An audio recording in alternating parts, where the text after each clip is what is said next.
शाहरुख खान की एक फिल्म आई थी।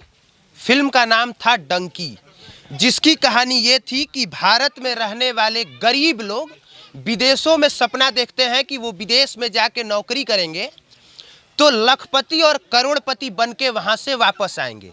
और यही सपना देखते हुए भारत से लाखों लोग अमेरिका, कंबोडिया, सिंगापुर और दुबई की तरफ पलायन करते हैं। और जब वहाँ पे जाते हैं तो उनको ये सच्चाई पता चलती है कि दरअसल जो सपना देख के वो आए हैं उसका दूर दूर से कहीं कोई वास्ता है ही नहीं।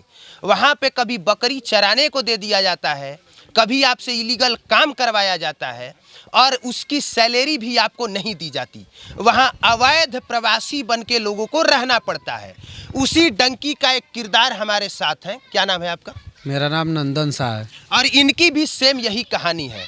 ये कंबोडिया जाते हैं और इनका ये आरोप है, जिसको बखूबी इन्होंने इस पन्नों में लिखा है और बतौर इस पर सिग्नेचर भी है, जिसमें कि इन्होंने बताया है कि मैं कंबोडिया गया और वहाँ पे मुझसे इलीगल काम करवाया गया। किसी भी तरह से जान बचा के ये वापस भागे हैं। ये जो इनके हाथ में चोट लगा हुआ है ये आप देख सकते हैं, और इधर का दिखाइए।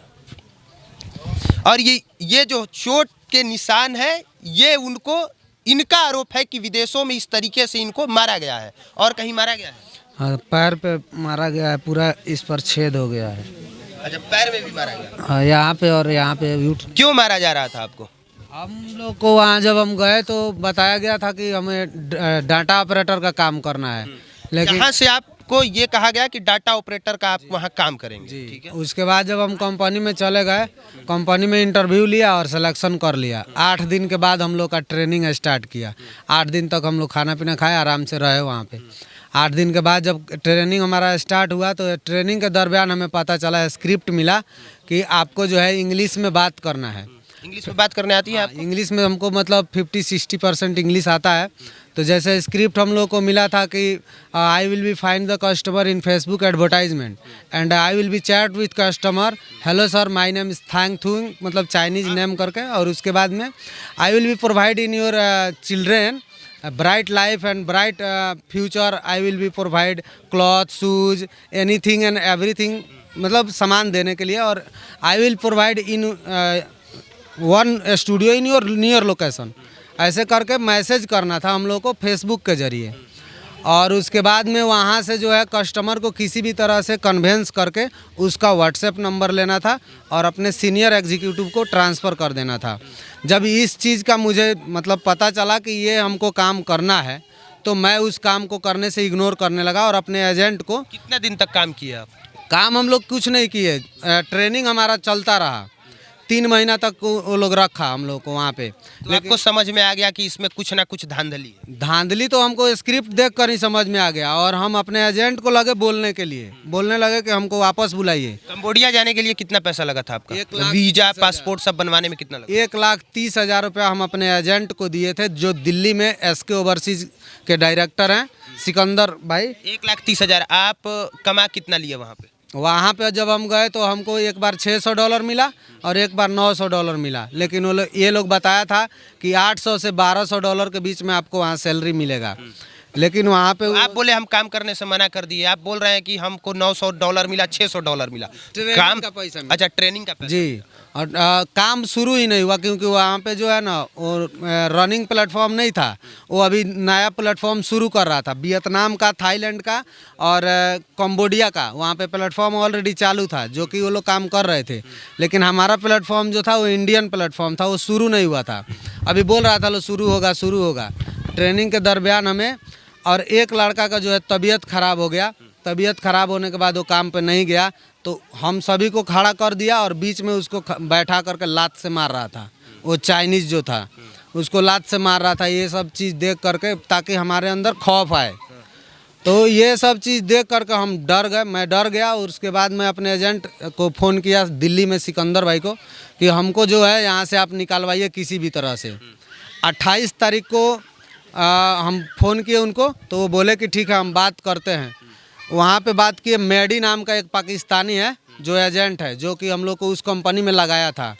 उस कंपनी में लगाया था तो एक आदमी के पीछे उसको $3,000 $2,000 एक आदमी के पीछे मिला था उसको, यानी कि $2,000-3,000 लेकर के वो कंपनी में हमें बेच दिया था, कंबोडिया के कंपनी में, जो कि चाइनीज़ कंपनी है।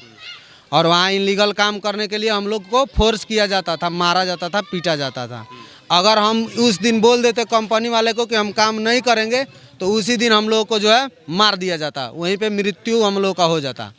तो हम लोग डर रहे थे उन लोगों से कुछ नहीं बोल रहे थे। हम सिर्फ अपने एजेंट को बोल रहे थे कि आप किसी तरह से निकालो।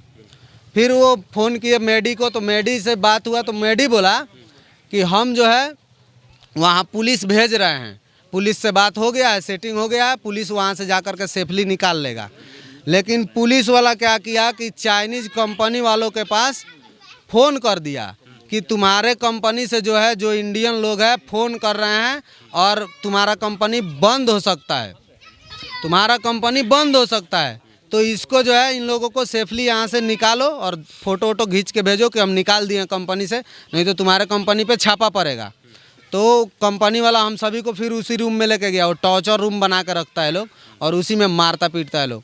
वहाँ से लेके गया और बोला कि कौन कौन जाना चाहता है, पुलिस को क्यों इन्फॉर्म किए हो तुम लोग। हम लोग बोले हम अपने एजेंट को बोले हैं, पुलिस से हमारा कोई लेना देना नहीं, हम लोग नहीं जानते हैं। फिर वहाँ से वो बोला कि ठीक है तुम लोग निकलो। हम लोग का पासपोर्ट देते गया, पासपोर्ट दिया और बोला निकलो। बैग वैग लेकर के हम लोग निकले। मेरा पासपोर्ट पे जो है 79 दिन वीज़ा एक्सपायर हो गया था। जब हम कंबोडिया में गए थे 1 महीने का वीज़ा लगा था, वो एक्सपायर हो गया मेरा। 19 अक्टूबर को एक्सपायर हो गया, नवंबर को एक्सपायर हो गया। उसके बाद से मेरा वीज़ा लगा ही नहीं।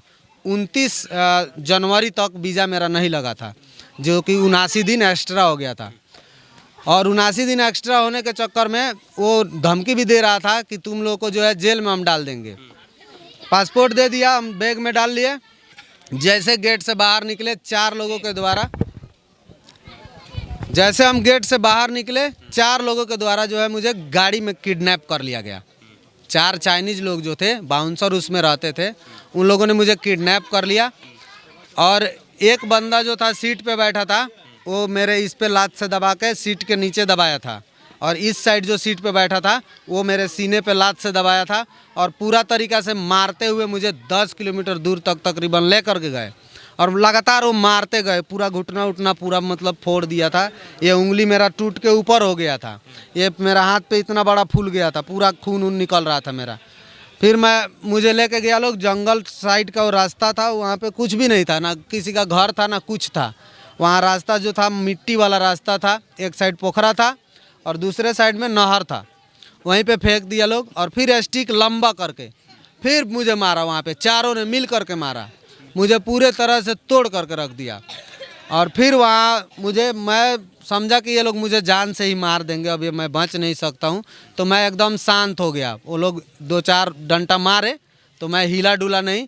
उसके बाद में उन लोगों को लगा कि शायद मर गया है। मेरा बैग वहीं पर फेंक दिए और मेरा मोबाइल जो है लेकर के वो लोग चले गए। मैं उठा और उठने के बाद में मैं देखा तो वहाँ पे मेरा मोबाइल नहीं था। मैं ढूंढ रहा था कि मेरा मोबाइल कहीं वो लोग फेंके हो तो मिल जाएगा, नहीं मिला। फिर मैं उठा और पोखरा में गया, मैं पानी पिया, प्यास मुझे बहुत ज़ोर से लग गया था, मैं पानी पिया। और उसके बाद में बैग से निकाला गमछा, इसी कलर का गमछा था, फाड़ करके, और इस उंगली को मैं सीधा किया, ये ऊपर हो गया था, सीधा करके टूट गया था तो बांध दिया, दांत से पकड़ के इसे बांधा। और उसके बाद में बैग उठा करके मैं 2 से 3 किलोमीटर की दूरी पे गया तो ऐसे ही लाइट जल रहा था। तो वहाँ पे 3 लोग बैठ के खाना खा रहे थे, कंबोडियन लोग थे। तो उन लोगों से मैं गया और बोला कि please help me give your phone. तो वो लोग इतना समझ गए कि इसको मोबाइल चाहिए, बाकी वो लोग इंग्लिश उतना समझते नहीं हैं। तो मेरा खून से पूरा लथपथ देख करके वो लोग डर भी गए थे। मुझे मोबाइल दिया, मैं उस मोबाइल में पहले गूगल ट्रांसलेटर इंस्टॉल किया। उसके बाद में उन लोगों को अपना जो बात है खमेर भाषा में उन लोगों से साझा किया। जो भी मेरे साथ घटनाक्रम हुआ था मैं खमेर भाषा में उन सबको बता दिया। उसके बाद मैं उसमें व्हाट्सएप इंस्टॉल किया, क्योंकि वहाँ के लोग व्हाट्सएप यूज़ नहीं करते हैं, वो लोग टेलीग्राम पे डील करते हैं। तो व्हाट्सएप इंस्टॉल करके उन्हीं के नंबर से मैं व्हाट्सएप बनाया और अपने भैया को फ़ोन किया। भैया को फ़ोन करने के बाद मैं अपना वीडियो जो भी है अपना दिखाया वीडियो कॉल पे कि मेरे साथ ऐसा ऐसा हुआ है, आराम आराम से दिखा दिया मैं। तो भैया को बोला कि आप एजेंट को बात कीजिए, आप तो कुछ कर नहीं पाइएगा, जो भेजा है वो जानता है ना कि कैसे क्या करना होगा। मेरे भैया जो है एजेंट को फ़ोन किए, तब तक मैं उनको वीडियो बना करके एक भेज दिया उनके पास में। पूरा खून से लथपथ जो वीडियो था मैं आपको भी भेज दिया हूँ, वो वीडियो आप लगा सकते हैं उसमें। उसके बाद में मेरे भैया ने बात किया एजेंट से, तो एजेंट जो है उसी टाइम चौकन्ना होकर के वहाँ के एजेंट सनी से बात किए, और बात करने के बाद में सनी जो है वहाँ से मेरे पास गाड़ी भेजा मेरे लोकेशन पे। मुझसे लोकेशन मांगा गया, मैं व्हाट्सएप पे लोकेशन शेयर कर दिया। मेरे पास गाड़ी आया, गाड़ी में मैं बैठ गया, मुझे लेके जाया गया इंडियन रेस्टोरेंट के पास। वहाँ 6 लड़के मुझे मिले जो मेरे साथ काम करने वाले थे। उन 6 लड़कों को तो घाव नहीं लगा था, लेकिन वो लोग सेफ थे, उन लोगों को थोड़ा बहुत मारा था लोग।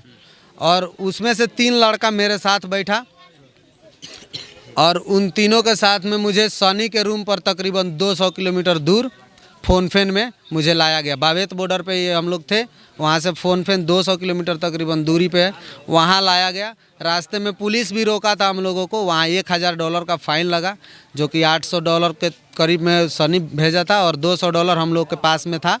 तो मेरे साथ जो 2 लोग थे उन लोगों ने दिया था, मेरे पास तो कुछ था ही नहीं पैसा वैसा।